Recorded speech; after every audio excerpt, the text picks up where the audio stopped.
Good evening, my dear students. Myself Soumya Hegde.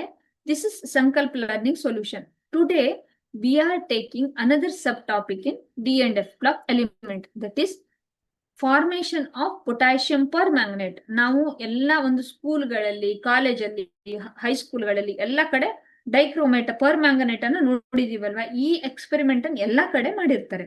So ಹೆಂಗೆ ಅದನ್ನ formation ಮಾಡ್ತೀವಿ, potassium per ಮ್ಯಾಂಗನೇಟ್ ಅನ್ನು ಹೆಂಗ್ ನಾವು ಎಕ್ಸ್ಟ್ರಾಕ್ಟ್ ಮಾಡ್ತೀವಿ ಲ್ಯಾಬೋರೇಟರಿಯಿಂದ, ಇದನ್ನ ನಾವೀಗ ಕನ್ಸಿಡರ್ ಮಾಡ್ತೀವಿ. ಸ್ಟೆಪ್ 1, ಫೈನ್ಲಿ ಪೌಡರ್ಡ್ MnO2 ಪೈರುಸೆಲೈಟ್ ಅಂತ ಕರಿತೀವಿ. ಈ ಪೈರುಸೆಲೈಟ್ ಅನ್ನ ನಾನು ಏನ್ ಮಾಡ್ತೀನಿ, KOH, potassium hydroxide, in the presence of excess of air and oxidizing agent. ಏನಾಗಬೇಕು ಹೇಳಿ, KMnO4 ಅಂದ್ರೆ ಆಕ್ಸಿಜನ್ ನಮಗೆ ಲಾರ್ಜ್ ಕ್ವಾಂಟಿಟಿ ಬೇಕು. ಸೊ ನಾನೇನ್ ಮಾಡ್ಬೇಕು, ಆಕ್ಸಿಡೈಸಿಂಗ್ ಏಜೆಂಟ್ ಅನ್ನ ಹಾಕಿ ಆಕ್ಸಿಡೇಷನ್ ಅನ್ನ ಮಾಡಬೇಕು. So when it is treated with KOH, it will give you K2MnO4. Okay, K2MnO4. ಓಕೆನಾ? ಸೊ ಈ ಪಿಕ್ಚರ್ ಕಾಣಿಸ್ತಿದೆ ನೋಡಿ.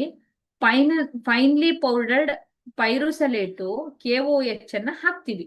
ಸೊ ನನಗೆ ಗ್ರೀನ್ ಕಲರ್ ಪೊಟ್ಯಾಷಿಯಂ ಮ್ಯಾಂಗನೇಟ್ ಸಿಗುತ್ತೆ. ಬಟ್ ನನಗೇನ್ ಬೇಕು ಹೇಳಿ, ಪೊಟ್ಯಾಷಿಯಂ ಪರ್ ಮ್ಯಾಂಗನೇಟ್ ಬೇಕಲ್ವಾ. ಸೊ ಇದನ್ನೆಲ್ಲ ಹೀಟ್ ಮಾಡಿದಾಗ ನನಗೇನ್ ಸಿಗುತ್ತೆ, ಗ್ರೀನ್ ಕಲರ್ ಪೊಟ್ಯಾಷಿಯಂ ಮ್ಯಾಂಗನೇಟ್ ಸಿಗುತ್ತೆ. Potassium manganate in acidic medium or neutral medium. ಯಾಕೆ ಅಸಿಡಿಕ್ ಮೀಡಿಯಂ ಅನ್ನ ಹಾಕಿದೀನಿ ನಾನು, ರಿಡಕ್ಷನ್ ಅನ್ನ ಮಾಡ್ಬೇಕು. ಅಲ್ಲಿ ನಾನು ಆಕ್ಸಿಡೇಷನ್ ಮಾಡಿದ್ನಲ್ಲ, ಹಾಗೆ ಇಲ್ಲಿ ನಾನು ಏನ್ ಮಾಡ್ಬೇಕು, ರಿಡಕ್ಷನ್ ಅನ್ನ ಮಾಡ್ಬೇಕು. They undergo disproportionation reaction with permanganate to give per ಮ್ಯಾಂಗನೇಟ್.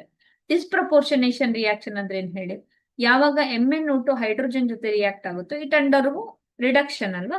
So disproportion ಆಗಿ ನಂಗೆ ಏನ್ ಸಿಗುತ್ತೆ, MnO4 ಸಿಗುತ್ತೆ ಅಂಡ್ MnO2 ಸಿಗುತ್ತೆ. ಅಂದ್ರೆ ಆಕ್ಸಿಜನ್ ಮಾಲಿಕ್ಯೂಲ್ ಸಿಗುತ್ತೆ ಪ್ಲಸ್ ವಾಟರ್ ಸಿಗುತ್ತೆ.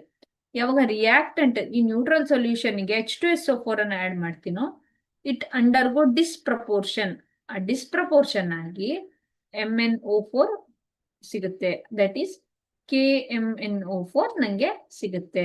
Okay, thank you.